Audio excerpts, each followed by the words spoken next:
Hi, everyone, and welcome to the Global Sustainability Academia Presidents Forum 2026, the President Roadmap integrating SDGs into the institutional DNA. And today we are honored to have two prominent keynote speakers, Dr. Prof. Dr. IR Ahmed Farhan Muhammad Saadullah. He is the Vice Chancellor of University Putra Malaysia, and Prof. Dr. Ghassan Awad. And Prof. Ghassan, he is the Chancellor of Abu Dhabi University in the United Arab Emirates. And as usual, this forum is being organized as part of our series of webinars in collaboration between the Global Ambassadors of Sustainability, the Global Green Chamber of Commerce, and the Environmental Awareness Initiative at the Kingdom of Saudi Arabia. So now I'm inviting Ms. Michelle Thatcher, the CEO of the Global Green Chamber of Commerce, for opening remarks. The floor is yours, Michelle. Thank you, Dr. Wissam. And as Dr. Wissam shared, it is our distinct honor to welcome such esteemed academic leaders to this global forum. Their leadership and contributions to higher education and sustainability are deeply respected, and we are grateful for their participation today. And to honor each of you who have been part of this journey with us, I wanted to share just a few of the key successes that we have had as we head into this program. As you can see, over the past year, our sustainability programs have reached more than 82,000 impressions and 42,000 professionals globally. And engagement remains strong with 4,600 comments and a stable 14 to 15% engagement rate, which really demonstrates an active global community. And all that growth was achieved 100% organically, which reflects the trust and the meaningful engagement from each of you in our audience today.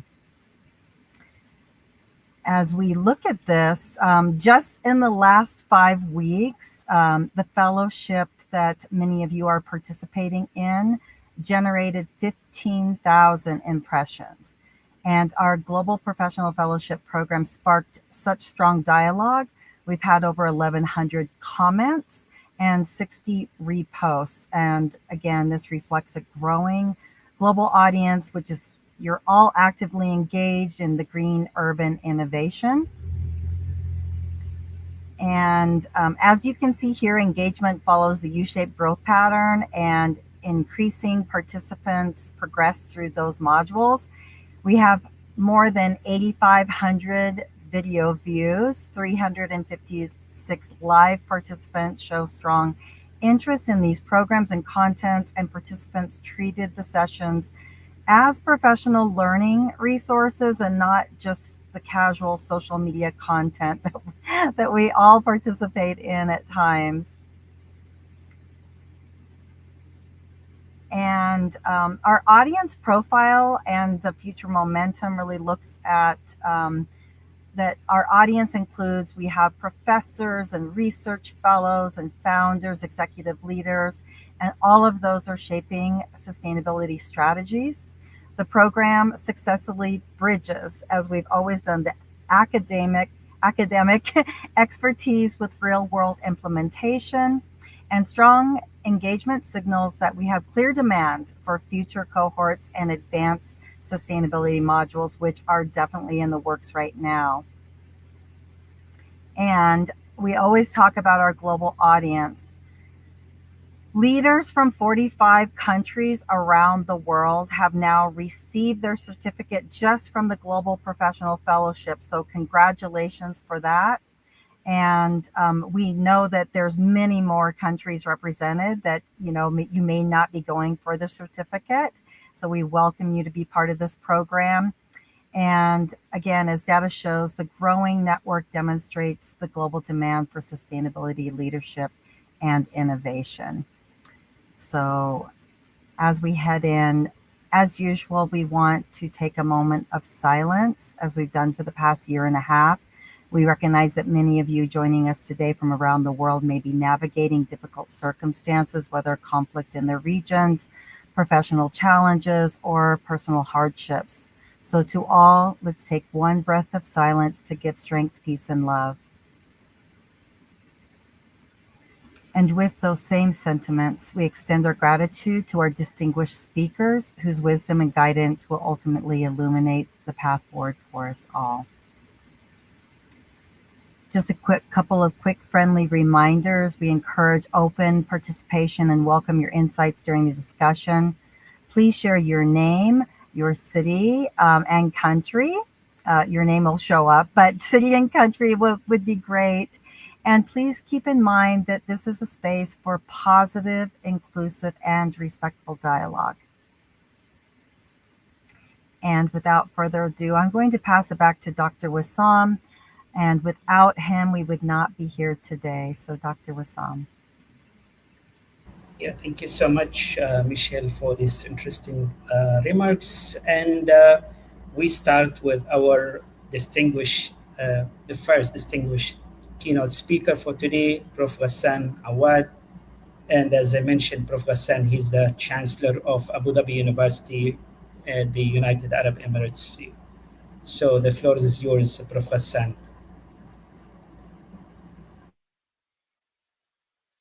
And thank you, Michelle, for such an impressive welcoming notes, in fact, and to start with peace, a moment of peace. It's a fantastic idea, in fact, because we all want peace, I can assure you, across the globe, in fact. Thank you, everybody who's attending online, and thank you to Professor Dr. Ahmed for being there as well, and pleasure to meet you online. Of course, I mean, the subject of sustainability and climate change, or whatever we want to call it, it's like a fashion now. But my main worry is that, of course, when you look at the sustainable development goals, I don't think we're going to meet them by 2030, whatever. So the KPIs will not be met. But really, when you think about it, at least from university's point of view, we are only touching the tip of the iceberg.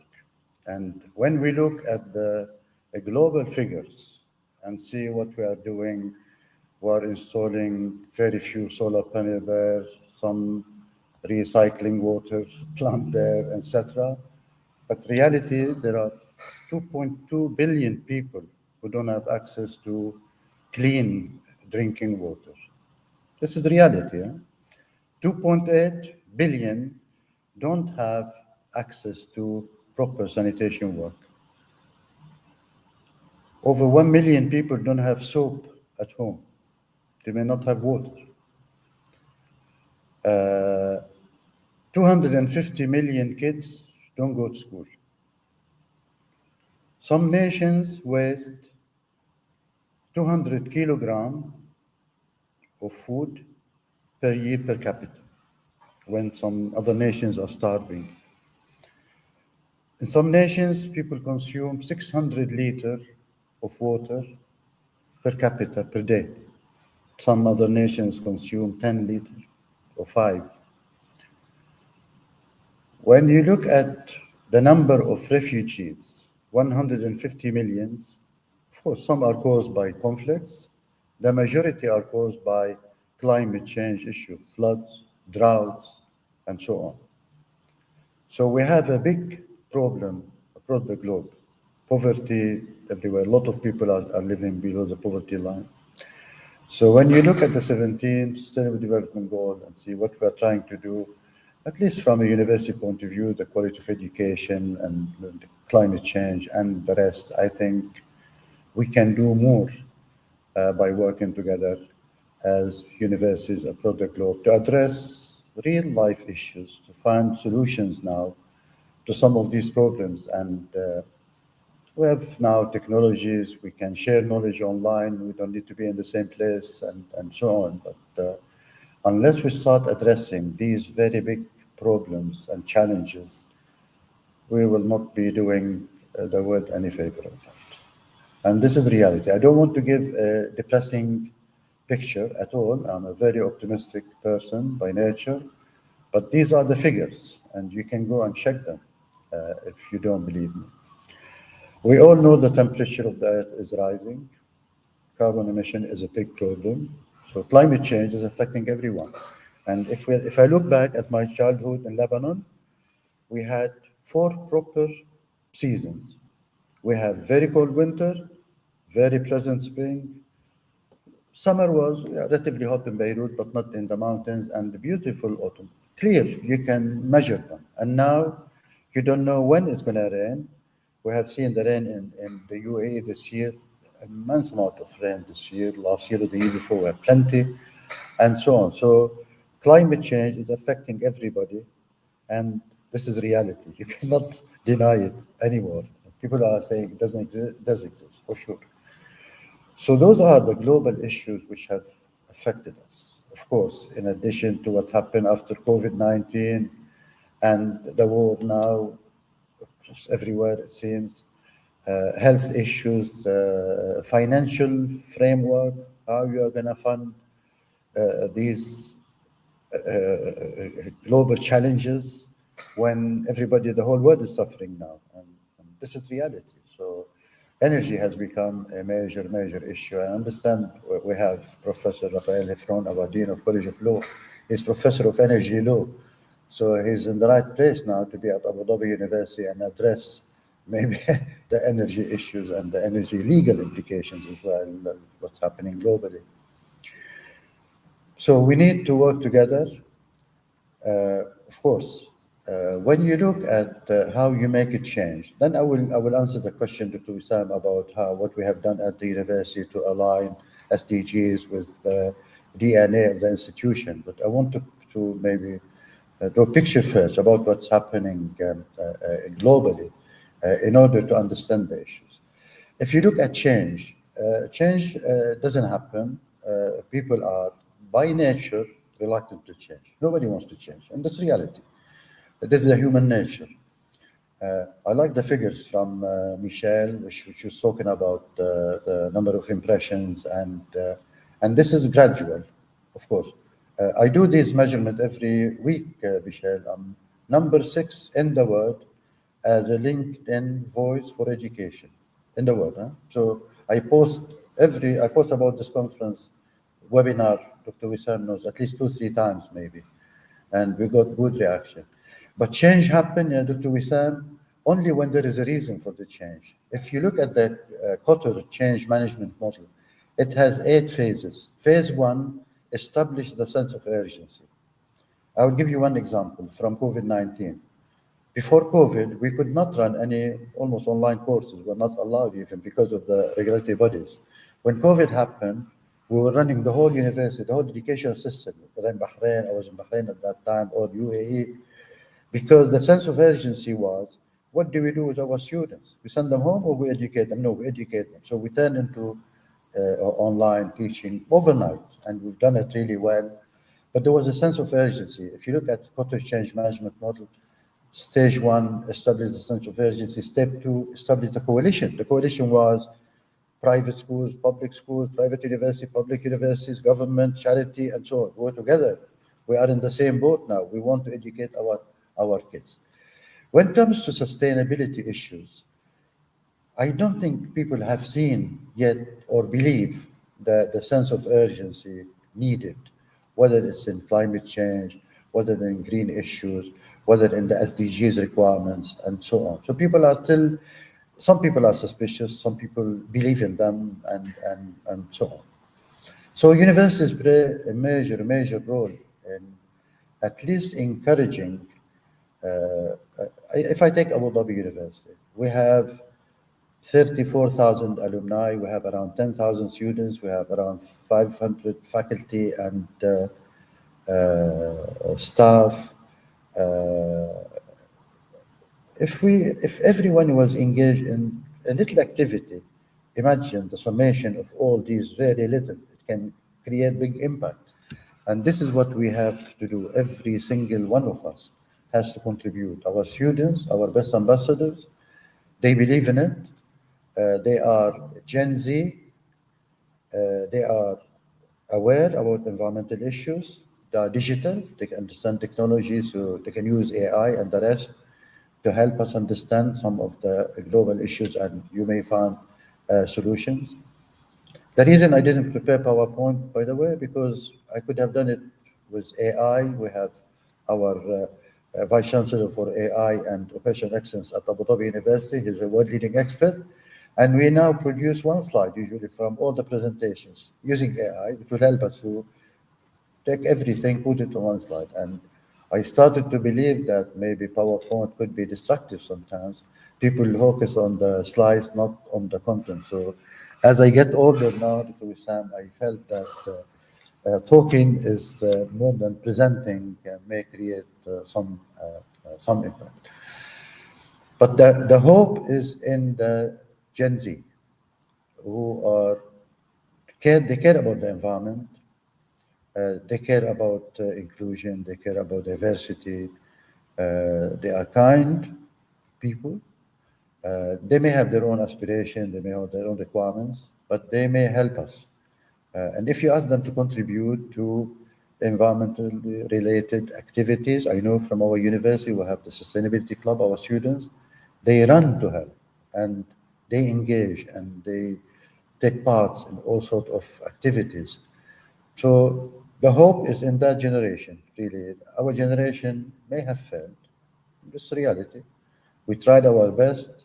We could not solve it because far too many dimensions, environmental, political, social, legal, economic, and so on. So I think the complexity makes it so difficult to do. But it needs interdisciplinary approach to solving some of these issues. So I'll move now into the alignment of the SDGs with the DNA of the institution and the role of universities from the board all the way down.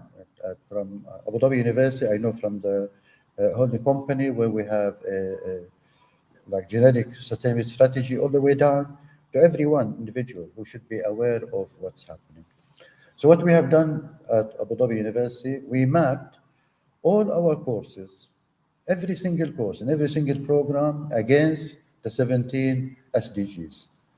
And we mapped all our research activities, the papers we have published, the research projects we are doing, against the 17 SDGs. So we had a clear map maybe of where there are gaps, where some SDGs were doing better than others. And of course, I mean, these are requirements as well by the ranking agency, whether you want to do the Times Higher Education Impact Ranking or the QS Sustainability or the Green Metric ranking or other ranking agencies. Now, sustainability is a big issue, and I understand fully.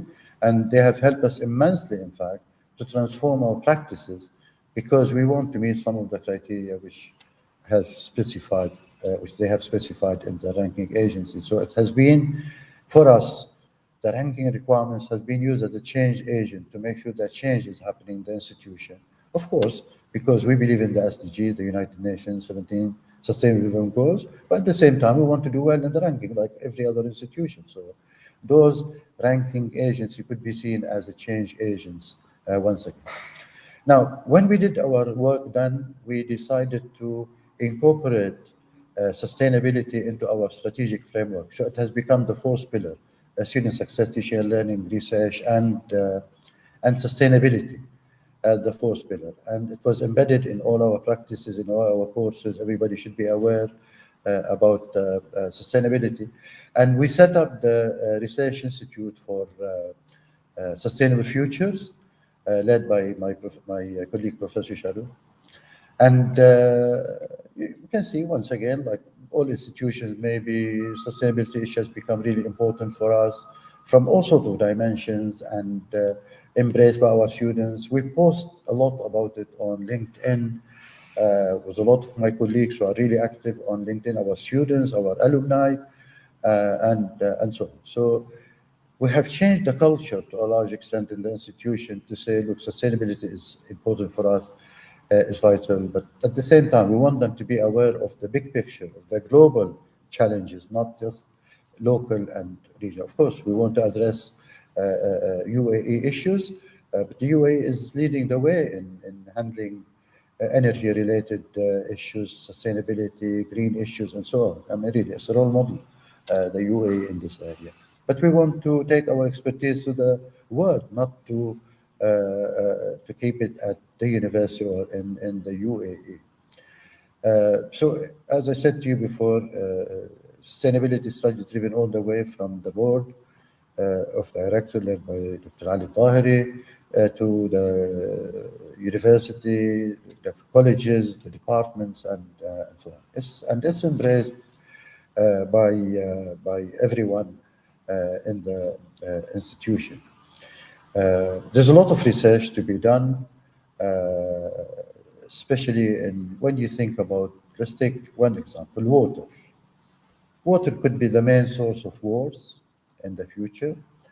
Water scarcity is causing a lot of problems for many people across the globe. We mentioned the 2.2 billion people who don't have access to drinking water, and we need to really help them.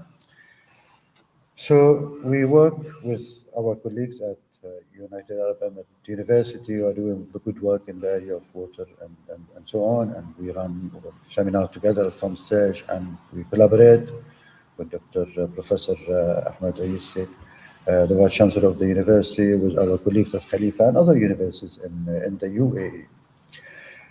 We run for the last 3 years, maybe the biggest conference on advancing sustainable futures, led by my colleague, Professor Shireen Farouk, which you know, Dr. Wissam, she may have presented at one of your webinars.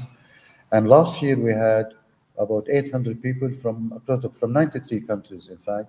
We had about 550 papers submitted to that conference. It was over 2.5, 3 days. We did it in collaboration with IRIC, the umbrella for the ranking agency, and so on. And this has created big impact in the international community about the importance of advancing sustainable futures. We publish we had 54 journals who have collaborated with us to publish the best papers in the journals. We publish books, proceedings from these 3 conferences. The 4th one will be in February now. So it has become an annual event with almost, as I said to you, almost 1,000 people attending a conference. It's one of the biggest. Of course, when you look at the energy and energy-related conference in the UAE at ADNEC, they have the biggest in the world, in fact, and we have participated all the time in that conference. So the UAE is taking the lead, in fact, in that area. So when you look now at the future, and I think the implications maybe for education or higher education, we have a generation which is, as I mentioned before, is aware of climate change issues, of environmental issues. I read a report that in the UK, this was by the Students' Councils, I think, in the UK, 60% of high school kids, when they went to the university, they did not check the ranking. They checked whether the university has a sustainability strategy, how sustainable they are, do they believe in it.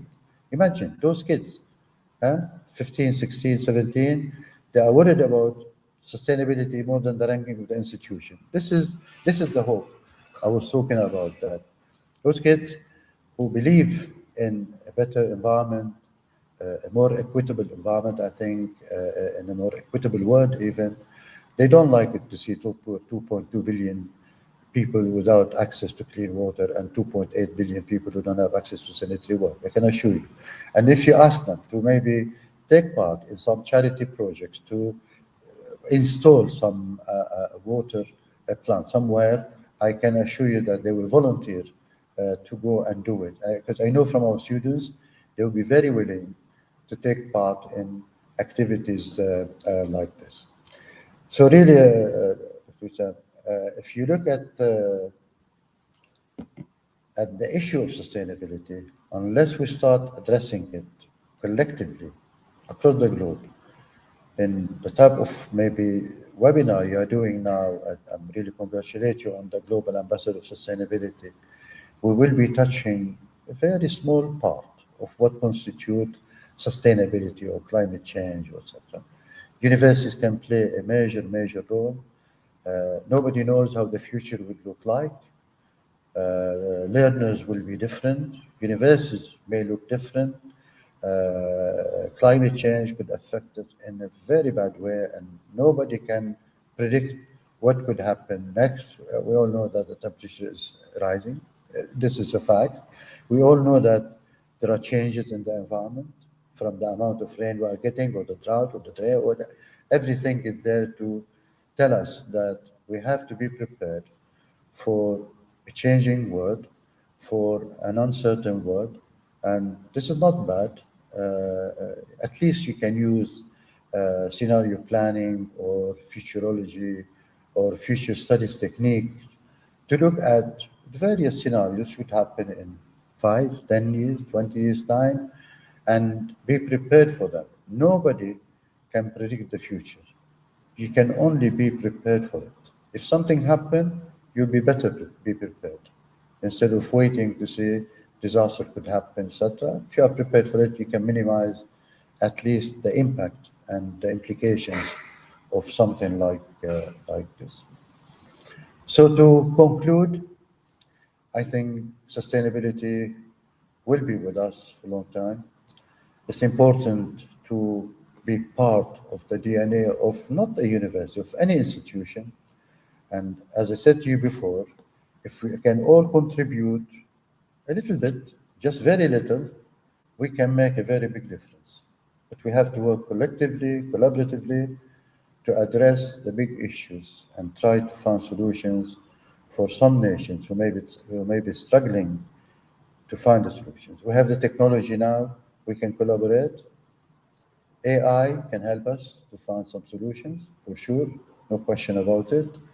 But we have to have the will to change this world, be part of the transformation of this world, and be the change agent, in fact. I'll conclude with a quote by Howard Zinn. We don't have to engage in grand, heroic actions to participate in change. Small acts, when multiplied by millions of people, can transform the world. I take my university, Abu Dhabi University, as an example. If I can impact the 10,000 students we have, the 34,000 alumni, the 500 faculty and staff, our collaborator in the thousands, then very little, we can make a big difference to this world. Thank you so much.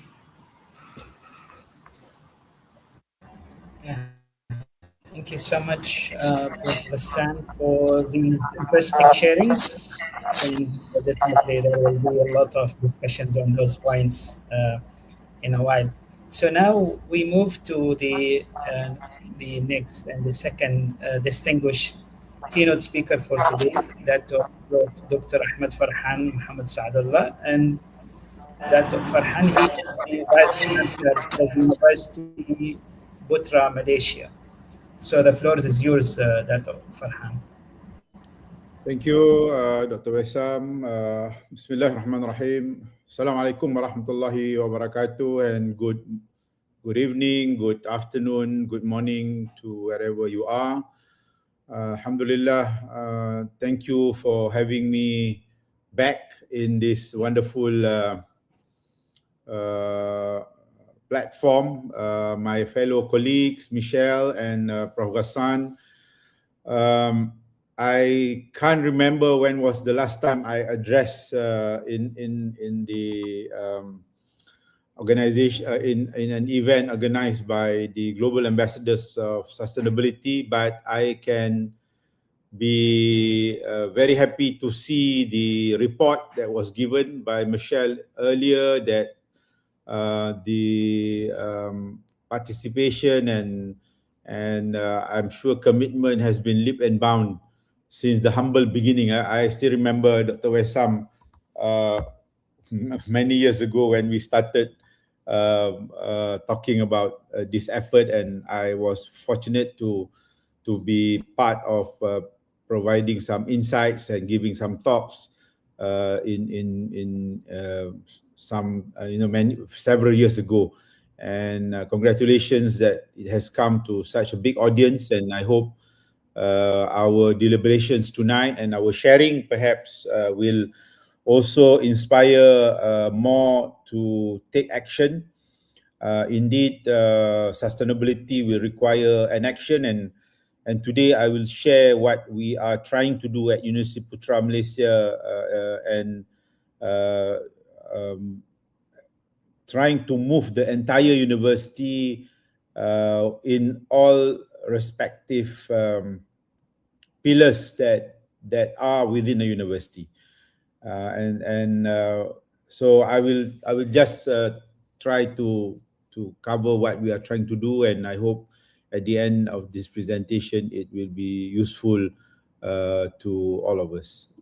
So again, I think my colleague Prof. Ghassan has mentioned about the importance of us taking action with regards to sustainable development, and I think that there is also a slight shift to the term being used in addition to sustainable development. We are also now hearing more reference to the health of the planet, or referred to as the planetary health.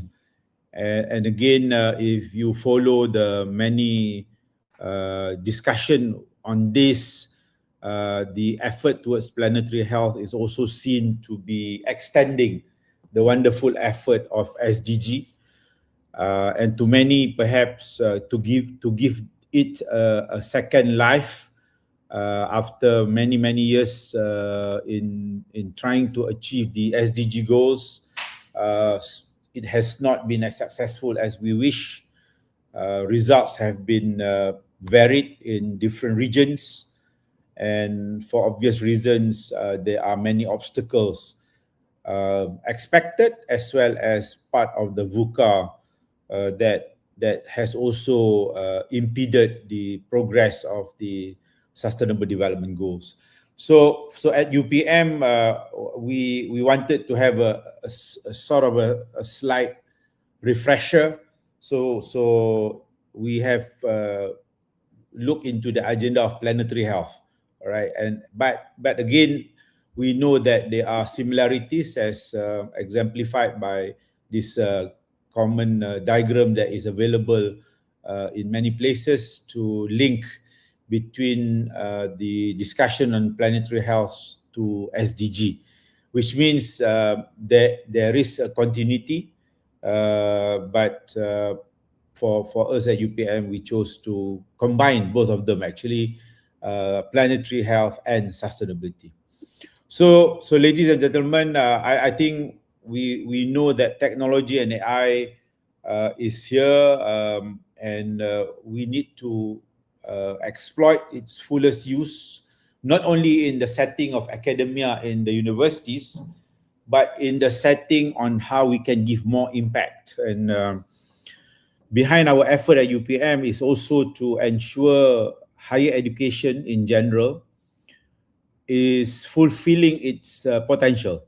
And I think in many cases, we feel that we may be within our ivory tower setting, but I think our role goes beyond the boundaries of the university, and definitely has influence on humanity via our effort through our students, our research, our innovation, as well as ensuring that our effort may influence and drive the industry and the community, either through the industry, through products, through services, but also directly to the industry. And AI technology, AI, 4IR, if we still are referring to that, all have a place to be to ensure that our agenda of planetary health or sustainability or SDGs can also go directly to its intended recipient. So this is again the point of this slide, to show that let us fulfill our potential in whichever capacity that we have. But since I'm representing Universiti Putra Malaysia, I will talk with regards to how higher education can play that role, and by giving an example from what we are doing at UPM. So again, ladies and gentlemen, technology alone is not enough. We know that technology may have the potential, but for it to reach its desired outcomes, impact and destination, there are many challenges. Okay, and I think we need to address this, and we need to ensure that the bridge that we are building through all the efforts that we are doing at the universities, especially, or in our respective responsibility and commitment, shall shall eventually benefit and address the issues, or if we were talking about SDGs, shall help us to achieve the SDG goals as prescribed and as desired. So why I think we need to understand this relationship. Why tech first approach usually falls short of its desired outcomes. I think sometimes we are the victim of technology push. Some of us, we are also becoming the dumb side of technologies. And of course, the marketing power of technology and the attractive feature of technology, which excites decision makers as well as all of us, sometimes clouded our judgment, and adoption of technology may be for the sake of adoption of technology. So I think that's and sometimes we ignore the context. What is it for? The supply is available, but the demand is not very clear. Why do we need this technology? Is it suitable to the problems that we have, and so on? So that's perhaps one reason, and I can give more examples of such happenings in Malaysia and in many of especially low and middle income countries. Okay. There is also another aspect of inclusivity or inequality. Some of the technology will be readily available to the urbanites, but not so to the poor in the rural and remote areas. So the issue of equality that is also part of SDG may not be addressed, despite having a solution via technologies. Okay, and of course, when we are not clear of the outcome, sometimes we do measure and make decisions based on inaccurate matrices. So these are some of the reasons, and I use this word, the need to humanize technology, so that it is human-centric, it is people-centric. Whenever we look into technology, it's not only the technology's capability, which is powerful now, and as we know, AI is coming into scary mode where it is very fast, it's very rapid, and it is doing wonders, but at some expense. And but if a solution that we propose for planetary health, for sustainability, does not look into the human-centric approach, the previous slides, the problem that I highlighted in the previous slide may also give rise to inappropriate application and sometimes wastage of adoption of technology that eventually does not benefit as we desire. So if I were to express from what I have been defining as humanizing, it has a twofold approach. One is to ensure that it has a purposeful utilization or utility, and we know that we actually define the needs before we look for the technology, not the other way around. Okay, I think some of us perhaps have seen, even in our PhD thesis, we position the enabler as the main driver and then look into its application. But my feeling is, when we look into a scale of the world, solving problems that are already affecting us, I think we need to define our needs clearly, and then we match it with the appropriate solutions that the technology can offer. I think that's a better way, that is most fitting, and we do not waste our investment on unnecessary, misplaced, or outdated technology. So that's one dimension when I refer it to humanizing. The other dimension is on the equality, and I think we need to also understand this. We can see the adoption of handphones. It requires many years. It was used by the privileged, perhaps first. Of course, the infrastructure support, and until many years, then everybody caught up. But you can see the lapse, the gaps, and maybe in some places of the world, the utilization of technology, internet is still not accessible to many, and we are seeing it again with the electronic vehicle, EV, and many other technologies. So, and sometimes it is also limited by the infrastructure, by the many things that is needed to provide the technology. So it's just a setting that I would like to position when we talk about technology. It still has its limits, and perhaps if we try to adopt the humanizing approach, I am just proposing these two definitions. Perhaps we can get better result for our SDGs and planetary health goals. And we hope that along the way, in any of our endeavor and activities, even with our students in the university, we can approach this human-centric technology, expose our students to know that you need to co-create with the community, because at the end of the day, they are going to be the recipient. They are also going to be the actors. They have to provide the right attributes, the right behavioral change to many of what we are trying to achieve with sustainability. And I think this is another description.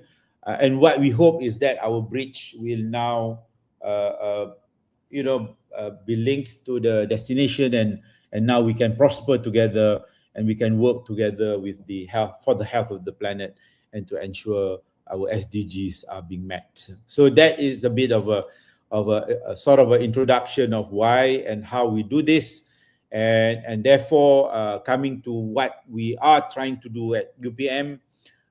We feel that we need to adopt this human-centric future at UPM, because by definition, the planetary health, in a way, is linking humanity to the planet, either as a victim or as a perpetrator, as someone who is actually affecting and giving problems to the planet. So human has two dimensions in the planetary health so-called definition. But at UPM, being a university that started off as an agriculture university, our DNA is also a bit unique, because we have the agriculture sector as our niche and our strength. And therefore, when we are discussing about planetary health at UPM, we are not only focusing on human, but we are also incorporating the animals and the plant, which completes the ecosystem of our environment. And that I feel, and we feel, is a strength of UPM. Not many universities can say that. We are one of the few universities in the world, perhaps, that is operating 2 hospitals, one for the human and one for the animal. And of course, we are in a good position to provide impact within our capability of a university in a small country like Malaysia. But we hope that it can really make a difference, at least in Malaysia, on matters regarding sustainability and planetary health. And this is just to show our ecosystem in the university between the faculties and research institutes, as well as the service sector, like the hospital. And this is actually something that I showed when we were starting the work or the initiative towards a planetary health blueprint, which I will share with you. And this is to actually convince our team that we are in a prime position to address sustainability and planetary issues from the perspective of the 3 entities, and also integrated. You know, you have some of the faculties are, of course, dedicated to the human being, as highlighted in this slide. Some are animal, some are plants. Okay, but there are also faculty that cuts across animal and plants, and there are many other faculties that, or research institute that actually can do things within the dimension, all 3 dimensions. For example, our Institute of Bioscience, which is a high COE, a center of excellence that have been accorded its status as a national center of excellence in research, is actually addressing, for example, vaccine for human, vaccine for animal, and also solutions for the plants in terms of many things. So in the box at the bottom, either through their programs, academic programs, to their research work, they are actually cut across all 3 dimensions. But having said that, we are also promoting inter and multidisciplinary approaches, especially in research. So even though you are human-centric faculty, but for example, Faculty of Medicine and Health Science, because they are at UPM and we have interest in the animal, we have also focus and strength in zoonotic diseases. And we know COVID-19 is actually one of the zoonotic disease. So this is where we stand at UPM, and we hope we can exploit this. And in our effort to strengthen our fundamentals, we have introduced this framework. We refer it as the True North framework. And if you look into the items, I think it is quite self-explanatory. The 6 pillars, from services to global prominence, are common to all of us in a university. It is just adding some adjectives that we would like, some outcomes that we would like to achieve, and trying to push the level by trying to be superlatives and to show excellence and prominence in how we do things. So that in a way is actually encouraging and motivating our team, our staff, our students to do its best to achieve whatever that we need to achieve, including when I talked about the sustainability and planetary health issues. So this is just something that we have started, and it is quite applicable to any setting, any university, but we have been using this quite effectively for the past few years to get everybody on board and to have a similar mission, and by defining a true north for the university.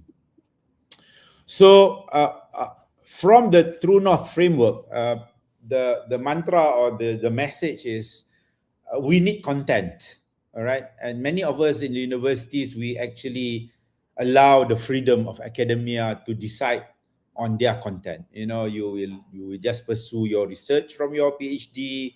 The faculty will have its own niche, and sometimes you have strength.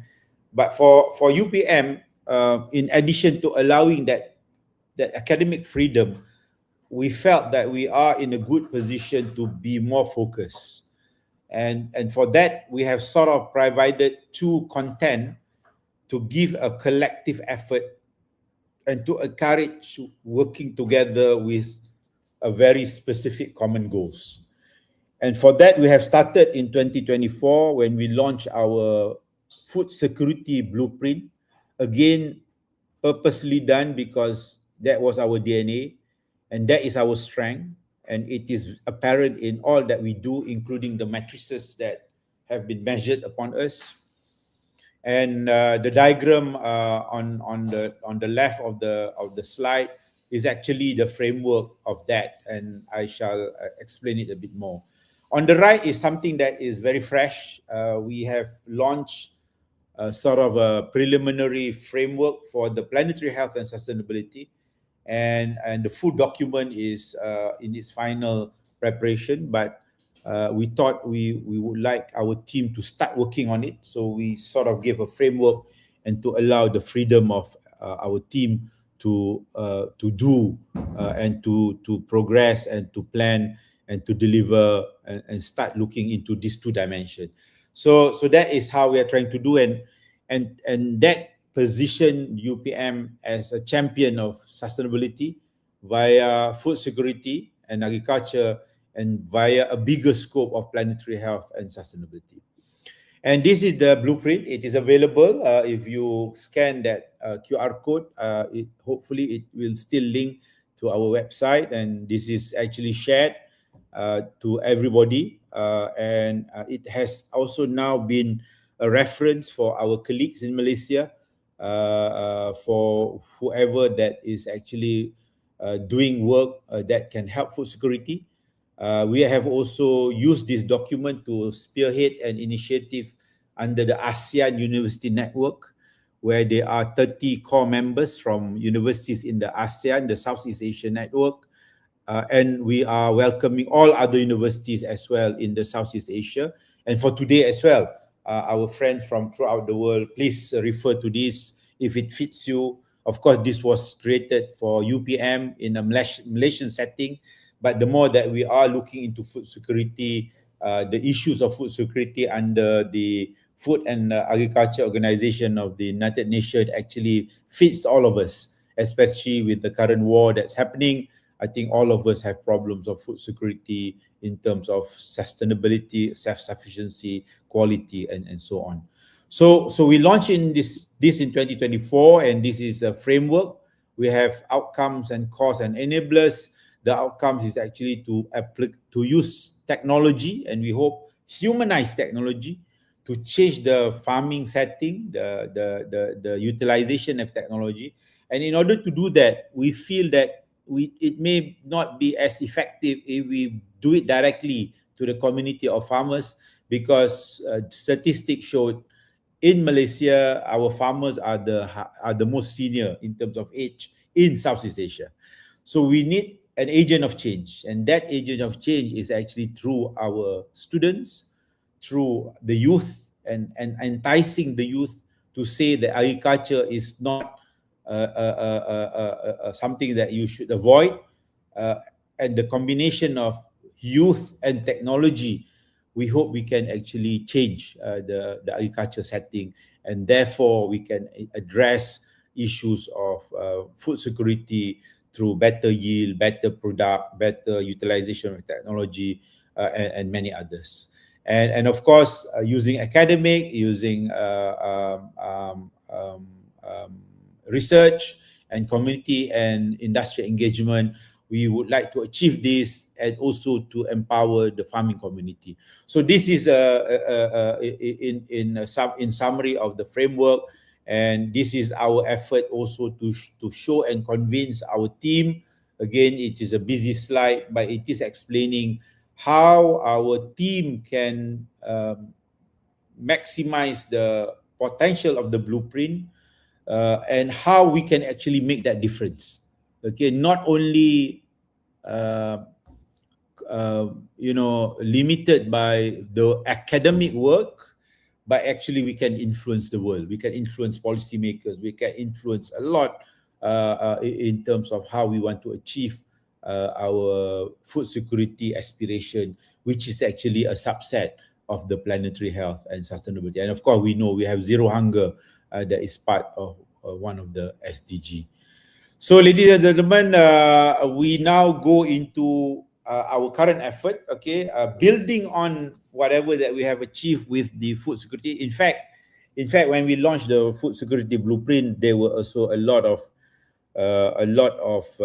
complaints or dissatisfaction on the side when they say that these are only for the agriculture people, and we are sort of sidelined, despite us saying actually you can still play that role. But you know, academics being very competitive, they want a leading role.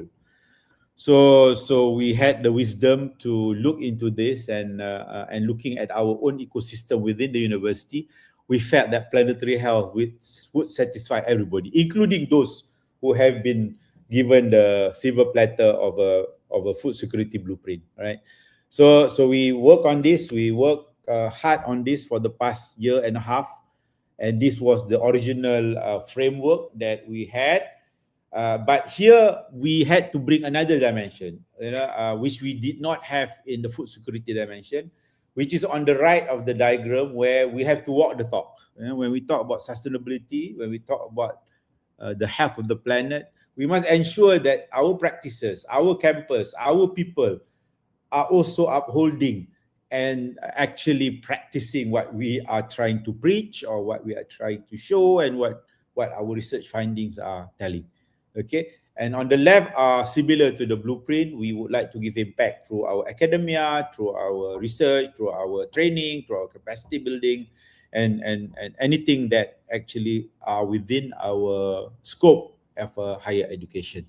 So we have to take stock. Of course, we have been evaluated in green matrices, in sustainability ranking, and so on. But sometimes we need to look deeper into issues of culture, issues of misappropriate policies, and so on. So that has been done, and from there we came up with the framework. Okay, so this is the framework, and we looked into issues of governance and policy, which still needs to be changed. We have looked into our green policy, sustainability policy, and of course how that policy has translated into action, and whether enforcement is there, whether motivation is there, and so on. And of course it covers other dimensions. Capacity building, RDICE is a term that we are using in Malaysia now a lot.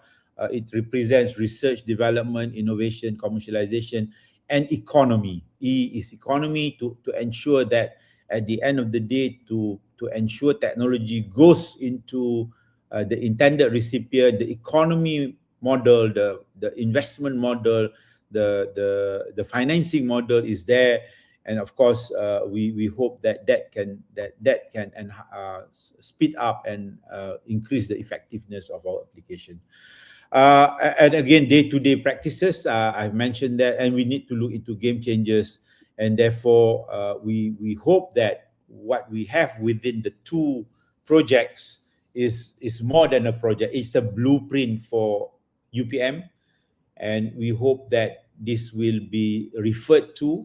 This will provide ideas. We have looked into the plan of action for the food security blueprint. We have identified key, what we call signature programs that are very key top-down initiatives to help achieve the outcomes. Maybe not all, but some of the major ones, especially the enabling ones. And we encourage bottom-up interventions, initiatives to encourage creativity. And the approach for both blueprints are also outcome, and I think outcome-based. And this is something that we need to encourage, because universities is a place of creativity. We have a lot of ideas, and I think many of us perhaps are guilty in prescribing solutions rather than identifying outcomes and encouraging many ideas towards solutions. So that is what we are trying to approach, and this is a more representative of the framework. And if you can see, we are also bringing in the dimension of technology through digitalization, and it has all the other elements similar to what we do in university. But we would like to position UPM as the planetary stewardship, and through all the effort, the outer ring is enculturing sustainable ways of living as part of a culture. And we hope that through that culture, we can really make a change, and via our academia, via our research, via our engagement with community and industry, we can bring out change. And for UPM, we also have strength in commercialization. Ardice, many of our products have actually helped to transform community farmers, and some of them are something that is really a world class and have been receiving funding from all over the world. And in fact, one of our product, Carbo Grow, which is a photosynthesis enhancer, yesterday have actually won the top innovation product in Japan, beating, I think, almost 800, if I'm not mistaken, 800 products from all over the world. And we are very exciting. It is at the startup phase now, but is fast attracting a lot of investment, and if hope it will be one of our first unicorn in terms of commercialization. But of course, we have many other things that are not known through vaccines of chicken, vaccines of fish, vaccines of sheep, cattle, and also variants of paddy for rice and so on. So I think it is very fitting for UPM to champion planetary health and food security, because we have that strength, and we hope that through such framework and such effort, it will get everybody to focus and to prioritize and to provide impact as soon as possible and as widely as possible. So these are some examples of food security against smart farming. We have actually applied our photosynthesis enhancer coupled with herbicides and other through drones now. Precision farming is there, and of course with IoT we are able to keep track on its effect, growth, and many other things through analytics, and that will help research to continue and so on. We also empower communities, and again, this is something that we welcome our friends from the world, and we need to do that. Okay, so these are again some of the examples and so on. So I think my time is up. What I have tried to share is actually what we have done, what we are doing actually, and we are doing it through three means.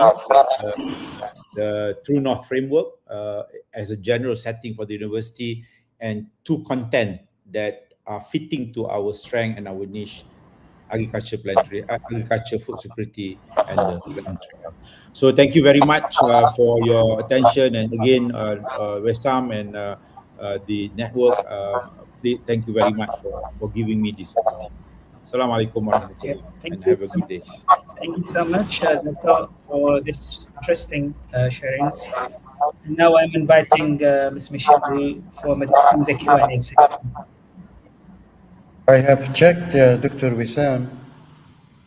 I have checked the comments on the live LinkedIn, and plenty of questions and plenty of very good points. In fact, I must admit, and the whole idea is to engage with that audience who wants to find out more about what's happening. And there are a few questions related, at least, to what I presented, but because I need to leave in 10-15 minutes maximum, I have another appointment. I want to cover some of them, if you don't mind. I try to cluster them into one area, which is the role of leadership in promoting a culture of sustainability. And as I said to you before, when this concept is embraced by the board, and then by the senior leadership team of the university from the chancellor downwards, then you can create big impact on students who, as I said before, they are our main hope. And I mentioned the various techniques we have used to map the SDGs against our activities, set up appreciation institutes, doing conferences, create awareness, all of these.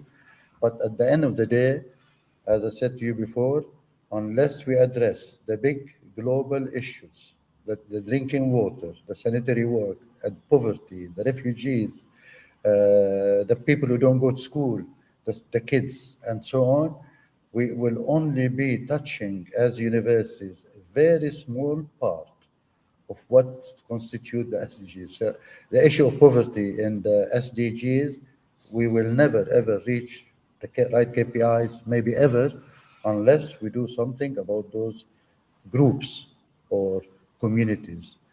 And there was a question about why, I love this one, I think somebody in Melbourne maybe, why Gen Z and Gen Alpha should bear the responsibility or the implications of our ancestors. Absolutely spot on. Why this generation who are innocent, in fact, they are environmentally friendly. They want to help the environment and save it. And the previous generation did not look after it really properly. And I don't know the answer. I think it's not fair, but unfortunately, this is life, as we say. The issue of wars, somebody asked about the issue of wars and how it can delay our work on sustainability. It will delay it immensely because of the new number of refugees, the destruction of some cities and countries. Fortunately, the money spent. I love when Professor Ahmed was showing a drone watering some few things. The drones was invented to do surveys and maybe watering plants that not to be used in war. Unfortunately, it has been used for the wrong reason. So wars would definitely delay now the implementation of the SDGs. No question about it. It will affect everyone, and everybody is affected now worldwide. This is now a global issue for everyone across the globe. The energy prices, the food security. I'm glad that you have it as something at your university to deal with food issue. But I think we are, unfortunately, Dr. Wissam, and really love what Michelle presented as well in her speech. We are touching a very small part, believe me. The very big issues are not handled, not at university levels at least. Somebody said, how do you measure the impact, and etc.? Of course, ranking agencies give us scores for the various SDGs we are covering in our universities. But once again, we are not addressing the global issues I've identified at the very beginning.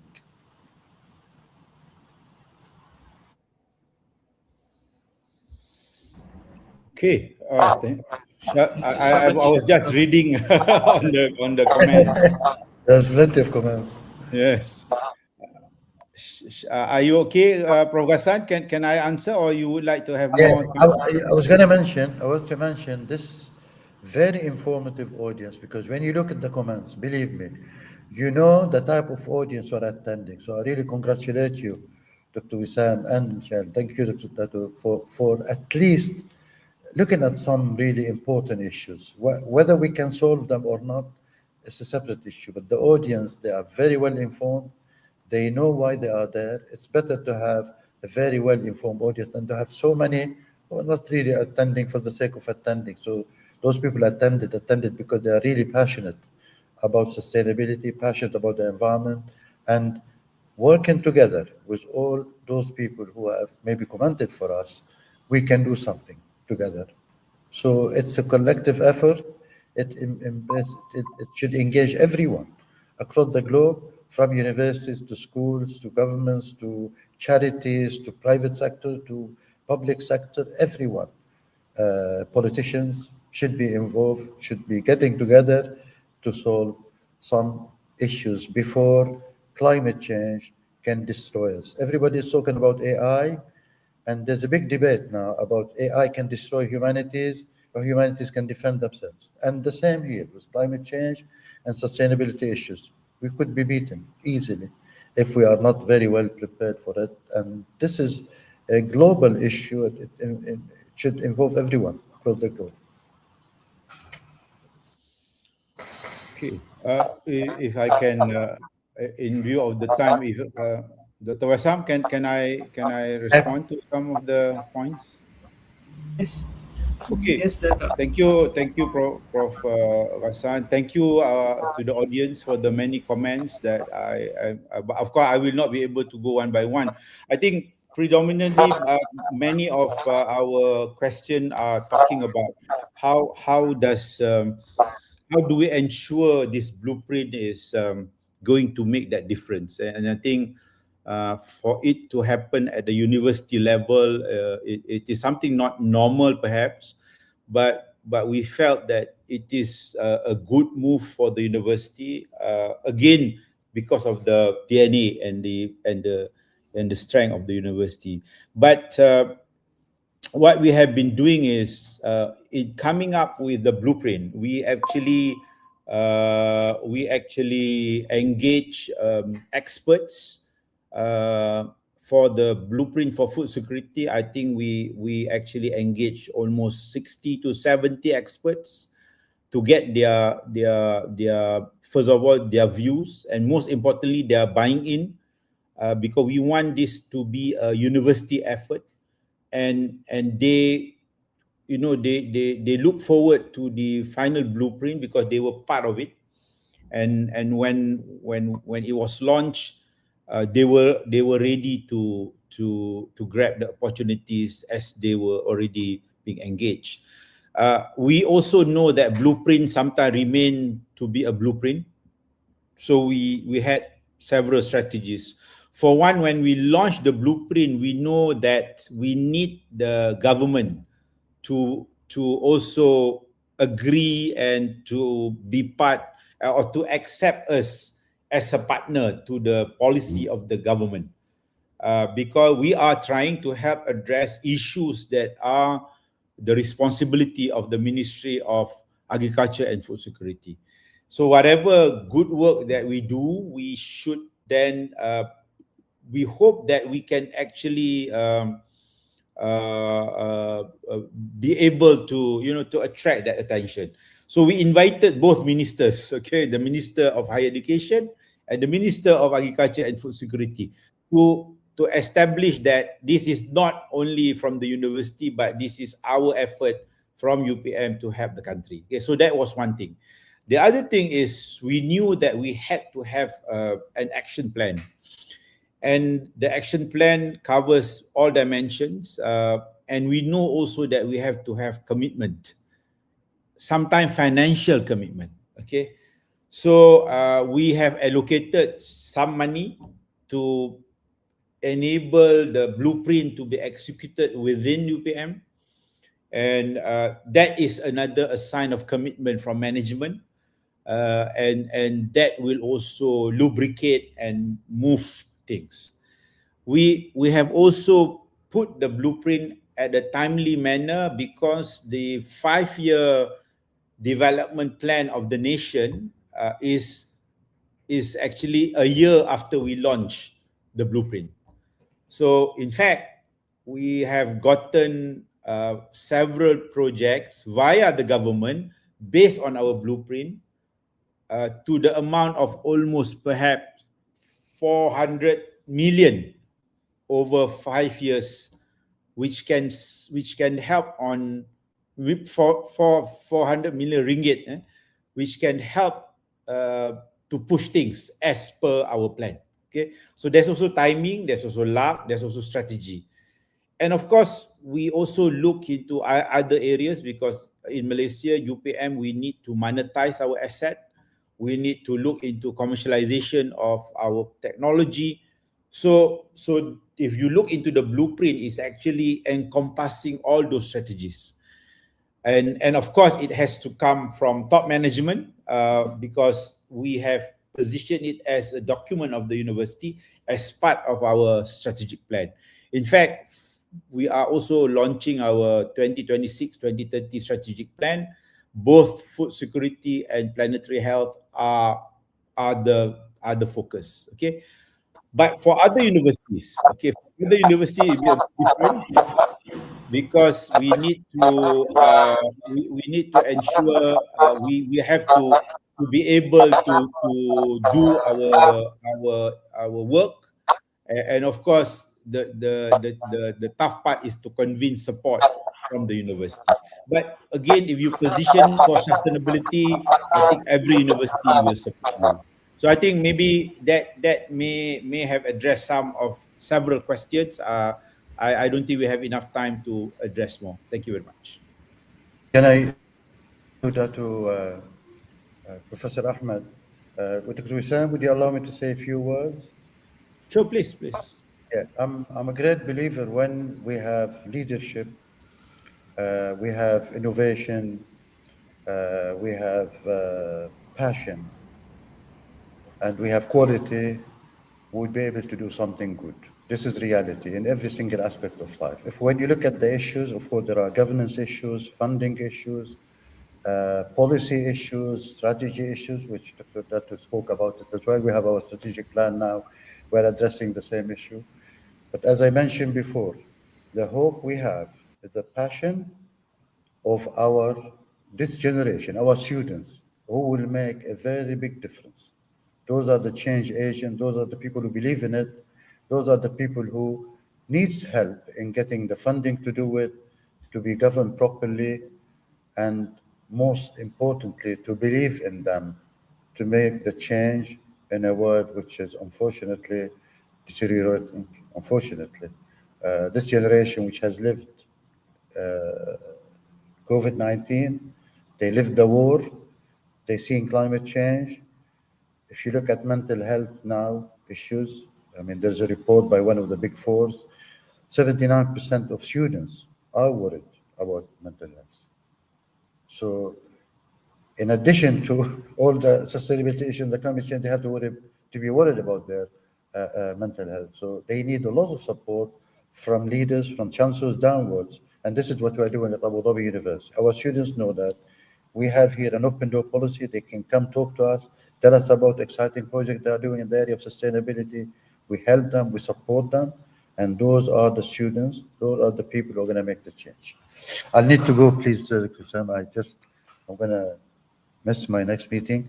But it was a pleasure to talk to our informed audience, and Michelle, it was a pleasure meeting you as well, and Dr. Wissam, and the comments from on LinkedIn were rewarding, in fact, to see that our audience very engaged. They wanted to know more, and maybe they know more than us. Thank you so much, Dr. Thank you so much for your time. Pleasure. Absolute pleasure. And thank you, Professor Dato. Hopefully we'll do some collaboration together. We need your food security at Abu Dhabi University. Inshallah. Inshallah. We'll meet Monday, inshallah. Inshallah soon. Inshallah. All the best. Thank you once again. Thank you again. Bye-bye. Bye. Really enjoyed it. Thanks. Thank you so much. And just before we continue here, I just wanted to make a brief comment on the QR code that you're seeing right now. This will allow you to receive a certificate from the Global Ambassadors of Sustainability for this particular program. So if you haven't already done so, please scan the QR code and you will receive your certificate. And I just want to give a shout out to our audience, as Dr. Ghassan had been mentioning.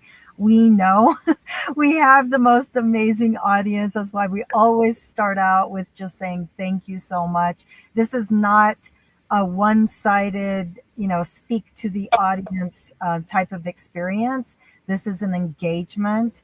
This is not about, our rewards and our successes. It's about the collective successes. And I will say this particular audience is so well informed. They are the leaders who are either help guiding the younger people at the university and or in the business world, and or they are some of the exemplary young people. And as someone who works in the business world with younger generations, I will say I personally have so much hope. There's so much talent, there's so much passion, that exists out there. So I know that I do have hope, but it all has to be a collective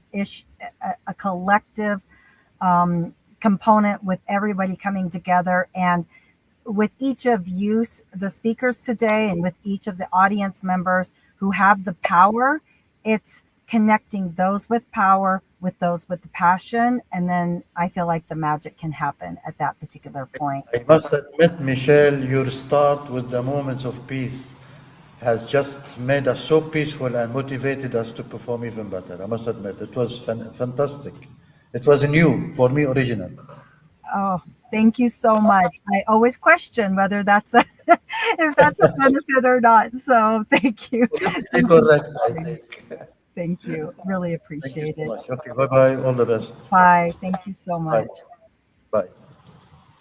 And I know that we are running out of time, but I think Dr. Ahmad, I know we have lots of questions that Hajra has been collecting on the back end, but I know that you're seeing those questions and you know which ones you would like to answer. But I do want to give a shout out to our collective team who has been working so hard. Hajra, as you probably see on the comments, has been asking for questions, inviting people to share their location. So I really, really want to make sure that we give a big thank you to her, as well as Jane and Atasha and Isabella from our collective team who helps to promote and get out the packages of information for this. So, but Dr. Ahmad, are there particular questions that you would like to answer? Well, I think many are actually seeking some experience sharing on how we mobilize things at this level of a university, and I think we have positioned this even to our board of directors. So the board of directors are also speaking the same language. I think that is also quite important for the president of the universities to be able to get that buying in, and with our board members who are from different backgrounds and has many connections, we have also established positive networking and support. And as you know, in higher education, it's a very complex ecosystem, and we have our own pressures of financing, of students, of giving impact. And I think the reason for the True North framework actually is for the university to speak the same language, and we actually started that off as our way to unite everybody. And when the content was shared, it was an easier task to achieve what we need to achieve, because it is done collectively, and we show support from the university. It will be more interesting for the planetary health, which I'm also very exciting and eager.